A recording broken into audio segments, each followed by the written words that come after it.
नमस्कार। मैं डॉक्टर गायत्री, सहायक आचार्य राजनीति विज्ञान, अपने विषय व्यवहारवाद पे अपना व्याख्यान दे रही हूँ। व्यवहारवाद की विशेषताएं हमने कर ली हैं, पर एक बार दोबारा व्यवहारवाद को हम समझ लेते हैं ताकि हम इसके आगे बढ़ सकें। तो सबसे पहली बात, व्यवहारवाद की शुरुआत द्वितीय महायुद्ध के पश्चात हुई। द्वितीय महायुद्ध के पश्चात या महायुद्ध में कुछ ऐसी परिस्थितियां उत्पन्न हुई जिसमें यह माना गया कि समाज विज्ञानों में जो राजनीति विज्ञान है वह उस महायुद्ध के बारे में ना तो भविष्यवाणी कर पाया और ना ही किसी प्रकार का कुछ निर्णय दे पाया कि आखिर युद्ध क्यों हुआ था। तो ऐसे में यह माना गया कि शायद हमारी अध्ययन पद्धति में कुछ खामियां हैं जिसकी वजह से हम ये नहीं बता पाए कि हम द्वितीय विश्व युद्ध की तरफ बढ़ रहे हैं। इसी काल में समाज विज्ञानों को विज्ञान बनाने की भी एक होड़ चल पड़ी, जिसमें राजनीति विज्ञान में भी कुछ ऐसी पद्धतियों को शामिल किया गया ताकि राजनीति विज्ञान को समाज विज्ञान के साथ साथ एक विशुद्ध विज्ञान बनाया जा सके, जिसमें हम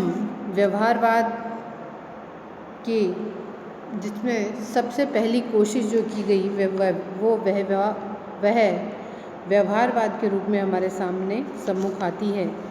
तो व्यवहारवाद परंपरागत जो राजनीति विज्ञान था उसके विरुद्ध एक आंदोलन था और उस आंदोलन में हमने उसको राजनीति विज्ञान को विज्ञान बनाने की कोशिश की और इसकी शुरुआत संयुक्त राज्य अमेरिका के शिकागो विश्वविद्यालय से शुरुआत हुई, इसीलिए इसे शिकागो संप्रदाय भी कहा जाता है।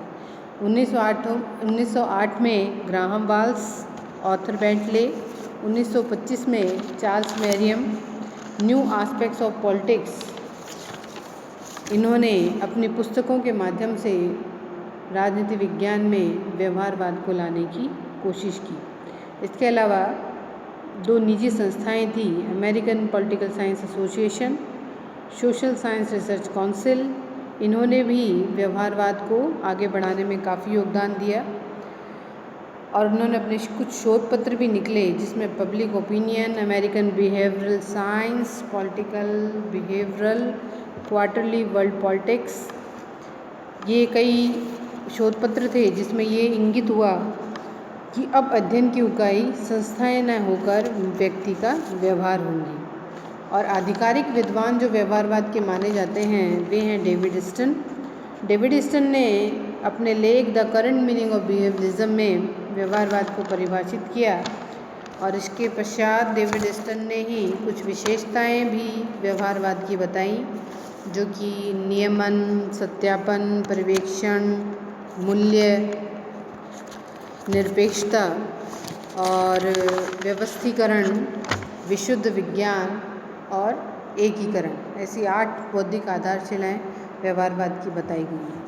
अब चूँकि ये व्यवहारवादी आंदोलन अपने आप में चरम सीमा पर था, पर कुछ समय काल परिस्थिति के बाद ही इसमें भी कुछ कमियां नज़र आने लगी।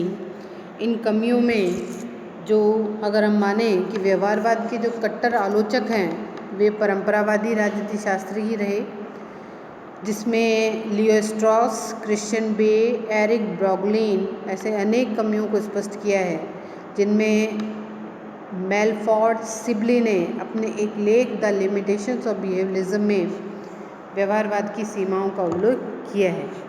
सबसे पहले सीमाओं के उल्लेख में मूल्यों की उपेक्षा, मतलब व्यवहारवाद की अगर आप कमी माने तो सबसे बड़ी कमी व्यवहारवाद की यही रही कि व्यवहारवाद ये चाहता था कि राजनीति विज्ञान में जो अध्ययन किया जाए वह मूल्य निरपेक्ष अध्ययन हो। मूल्य निरपेक्षता का अभिप्राय ये है कि जो भी शोधार्थी जिस भी विषय पर अध्ययन कर रहा हो, उस अध्ययन में वह अपनी भावनाओं, अपने आदर्शों को अध्ययन में सम्मिलित नहीं करेगा। जबकि अगर हम देखें तो जब व्यक्ति शोध का चयन करता है, विषय का चयन करता है, तभी वह अपने मूल्यों के यानी अपने पसंद नापसंद के आधार पर ही विषय का चयन करता है। ऐसे में व्यवहारवादी मूल्यों की उपेक्षा करने की बात कहते हैं, जो कि बिल्कुल भी संभव नहीं है। फिर है व्यवहारवादी राजनीति विज्ञान को विशुद्ध विज्ञान के पक्ष में है, जबकि ये संभव नहीं है। हम कोई किसी प्रकार से विज्ञान बनने की कोशिश करें कि हाइड्रोजन के दो परमाणु और ऑक्सीजन का एक परमाणु मिलकर पानी बनाएंगे, इस प्रकार के नियम व्यक्ति के व्यवहार पर लागू नहीं होते हैं, राजनीति में लागू नहीं होते। अगला है व्यवहारवादी नियमितताओं पर बल देते हैं, उनके आधार पर निष्कर्ष निकालने की बात कहते हैं, जो कि सही नहीं है।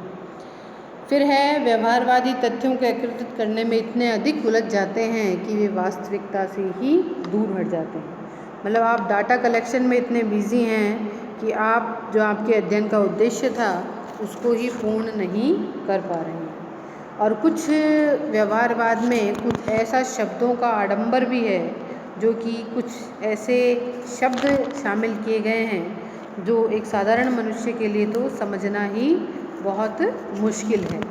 तो इस विचारधारा को इस वजह से भी